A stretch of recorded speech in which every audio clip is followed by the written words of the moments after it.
గన్నవరం మాజీ శాసనసభ్యుడు వల్లభనేని వంశీమోహన్ గారిని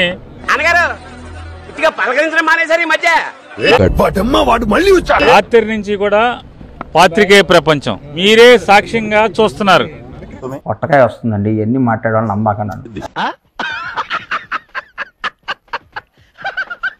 నిన్న రాత్రి భార్య లేకపోతే మాలాంటి స్నేహితులు పార్టీ కార్యకర్తల కంటే కూడా ఎందుకు సార్ పాతకాయని మళ్ళీ రేపుతారు? వంశీ దగ్గరకు చేరుకున్నది, వంశీ పరిస్థితిని బయటికి చెప్పింది కూడా మీడియా ప్రపంచమే.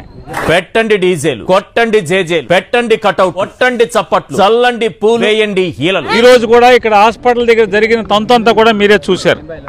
వెనకడికి ఎవడో చెప్పినట్టుగా కాపురం పిల్లలతో చేస్తే కడుపు పక్కిన దానికైనట్టుగా చూద్దామేంటి. నిన్న హాస్పిటల్లో రాత్రి 12:30 హాస్పిటల్లో అడ్మిట్ అయితే నీలో నాకు నచ్చేది ఇదేరా, కొంచెం లేట్ అయినా నిజం నీ అంత నువ్వే తెలుసుకుంటావు. డాక్టర్ గారు నేను పొద్దున్నే అన్ని పారామీటర్స్ చూసి అంతా బాగానే ఉంది, రిఫర్ అప్పటికి తగ్గపోతే రిఫర్ చేస్తామని చెప్పినటువంటి డాక్టర్. నన్ను ఎందుకు రమ్మన్నారో చెప్పండి, మీకు షాక్ ఇద్దామని. ఇచ్చిన షాకులు సరిపో.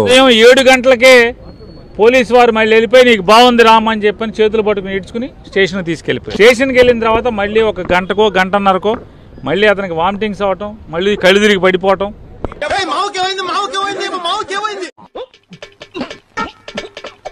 మళ్ళీ గబగబా తీసుకుని విజయవాడ హాస్పిటల్కి తీసుకొచ్చారు.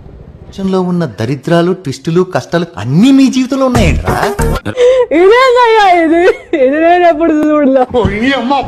ఇక్కడ విజయవాడ హాస్పిటల్కి వస్తే విజయవాడ హాస్పిటల్లో ఇక్కడ సూపరింటెండెంట్ అనే ఒక వ్యక్తి ఉన్నాడు. చూడటానికి ఎలా ఉందో తెలుసా? పనికి మాలిన వాళ్ళందరూ చోట చేరి మాకు పని లేదు అని ప్రపంచానికి చాలా కలర్ఫుల్ గా చెప్తున్నట్టుంది. సూపరింటెండెంట్ ఉద్యోగం ఏంటయ్యా అంటే హాస్పిటల్ మేనేజ్మెంట్ అంటే లోకేష్ కి చెంచాగిరి చేయటం. కాసేపు ఊపిరి బిగబట్టు, పోతాయి ఎక్కిళ్ళ ప్రాణాలు, దరిద్రం వదిలిపోద్ది. చంద్రబాబుకి చెంచాగిరి చేయటం. ఈలో ఇంత ఫైర్ ఉందని నేను ఎప్పుడు అనుకోలేదు బావా. నువ్వేంటి, నేనే అనుకోలేదు. ఏ కాగితం రాయిబాకండి, అడ్మిట్ చేసుకోబాకండి. పిచ్చి బాగా ముదిరిపోయిందిరా మీకు. మీరెవరూ కూడా అతనికి పరీక్షలు రాయిబాకండి. కలాం గారు కలలు కనమన్నారు, కథలు మింగమన్నారు అని చెప్పి వచ్చి ఇన్స్ట్రక్షన్స్ ఇస్తాడు. ఆక్సిజన్ అన్నకో లేకపోతే ఊపిరితిత్తులు ఆడకో ఇబ్బంది పడుతున్నటువంటి ఒక పేషెంట్ ని పెన్నులు లేదండి మా దగ్గర, పెన్నులు ఇంకా అయిపోయింది, బయట మీకు నీరసంగా కనపడుతుంది, ఓఆర్ఎస్ పడి దారిలో జీప్ ఆపిచ్చి కొనుక్కుని వేసుకొని తాగండి సరిపోద్ది. విజయవాడ ఈ గవర్నమెంట్ హాస్పిటల్లో అంటే రాష్ట్ర రాజధానిలో ఉన్న ఈ హాస్పిటల్లో ఇవన్నీ రోజు చూసేవేనమ్మా మనమే. చూసాను సీసీటీవీలో మీ కాపలా బల్లా దిక్కుమాలిన బతుక్కి ఈ ప్రభుత్వానికి ఓఆర్ఎస్ ప్యాకెట్ కూడా ఇక్కడ లేదనమాట. కనీసం వాడు సప్లై చేయాలి కదా ఎదవా. ఏం చదవటారు సార్? చెప్పు తీసుకొట్టండి సార్.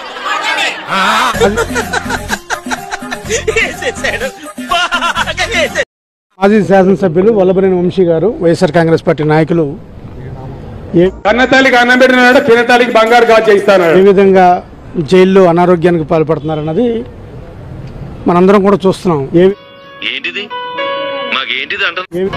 ఏదైనా ఒక మనిషి రిపీటెడ్గా వామిటింగ్స్ అవుతూ కాన్షియస్ లో లేక మాట్లాడేది నాకు అర్థం కాదు.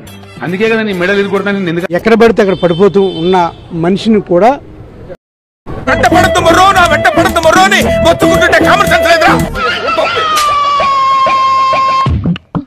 జ్యుడిషియల్ రిమాండ్ రూపంలోనో లేకపోతే కస్టోడియల్ రిమాండ్ రూపంలోనో ఏందన్నా ఇసుకిస్తున్నావు? పోలీసులు కోర్టుల చుట్టూ తిప్పుతూ రోడ్ల మీద తిప్పి చేశాడు. ఒక కేసు కాదు, 2 కేసు కాదు, 3 కేసులు కాదు, అనేక మంది కేసులు పెడుతూ నీకేంట ఇప్పుడు ఆ పోలీసుడు వస్తాడు, నీకేం పర్వాలేదురా, వాడికి నాలుగే నచ్చింది. ప్రతి కేసులోనూ బెయిల్ వస్తుంటే బెయిల్ వచ్చే క్రమంలో మరొక కేసు పెడుతూ నాకు ఈ టార్చర్ ఏంటి? శిక్ష పడింది 6 ఏళ్లే, ఇందులో సత్ప్రవర్తన కింద 2 ఏళ్లు తీసేస్తారు. సెకండ్ సండేస్, పబ్లిక్ హాలిడేస్, చెత్తా చెదారం వీటి కింద 1 ఏడాది పోద్ది. ఇక మిగిలింది 3 ఏళ్లు. కళ్ళు మూసుకుని తెరిచే లోపల అయిపోతాయి. ఈటీ వారెంట్లు పెడుతూ ఒక మనిషిని ఏ విధంగా హింసించాలో, ఏ విధంగా టార్చర్ చేయాలనేది చెప్పు చెప్పవే, నేను వింటాను కదా. ఓ చెప్పే. కొంతమంది పెద్దలు ఈయన మీద పన్నాగం పండి ఈ ఊర్లోకెల్లా ఎదవెవడని ఎంక్వైరీ చేస్తే నువ్వేనని తెలిసింది. ఓకే నువ్వు ఎట్లా చెప్తే అట్లా. మా వీడియో మీకు నచ్చినట్టయితే లైక్ చేయండి, షేర్ చేయండి, సబ్స్క్రైబ్ చేయండి. సబ్స్క్రైబ్ కాదు, సబ్స్క్రైబ్ చేయండి, ఏదో చేయండి.